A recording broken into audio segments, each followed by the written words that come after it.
du Saint-Esprit. Amen. Le Christ est ressuscité. Chers frères et sœurs, en ce troisième dimanche, après cette si belle et grande fête de la résurrection de notre Seigneur Jésus-Christ, nous faisons mémoire des femmes, des saintes femmes mirophores et de Saint Nicodème et de Joseph. Il est intéressant de voir que on n'entend guère parler d'eux au cours des évangiles. Et nous avons même peut-être cet esprit de dire que Joseph et Nicodème, ces nobles, qui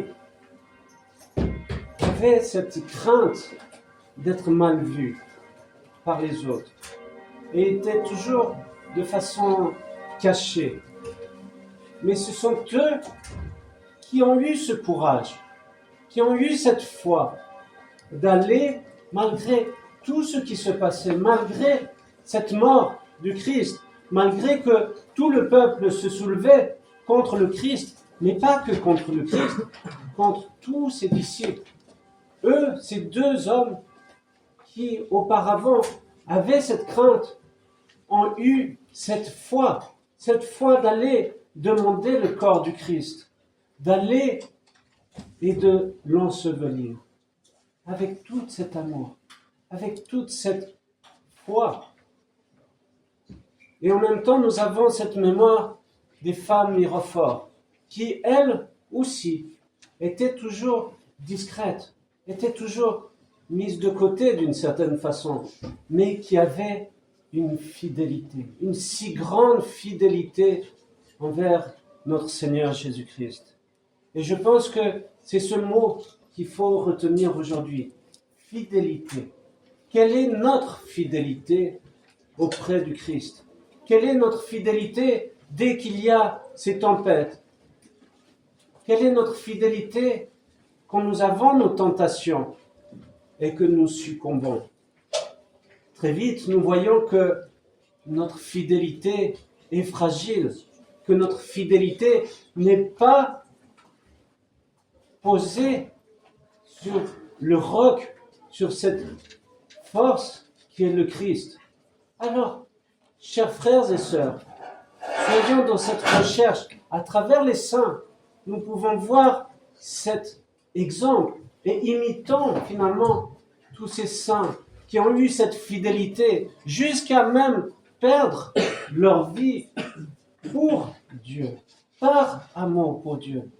Car ils savaient que l'essentiel, c'est de toujours garder le Christ dans son cœur. Que l'essentiel, ce n'est pas ici et maintenant, mais que c'est tout ce qui nous tend vers le royaume de Dieu.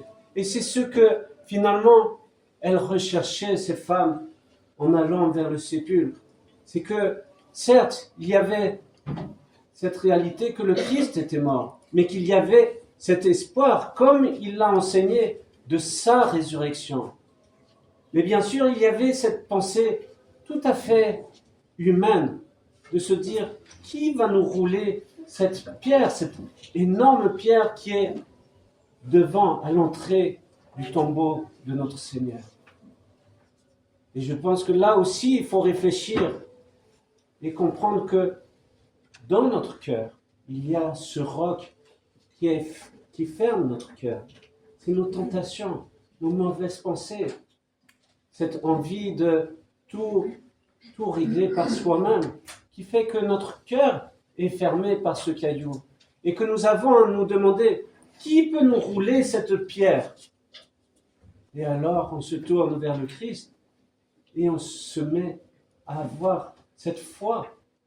On se met à croire que lui peut rouler ce caillou qui est devant notre cœur. Alors, chers frères et sœurs, ayons ce cœur ouvert, ayons cette fidélité en notre Seigneur Jésus-Christ et inspirons-nous de la vie de tous les saints pour mener cette vie spirituelle, dans la joie, non pas dans la tristesse.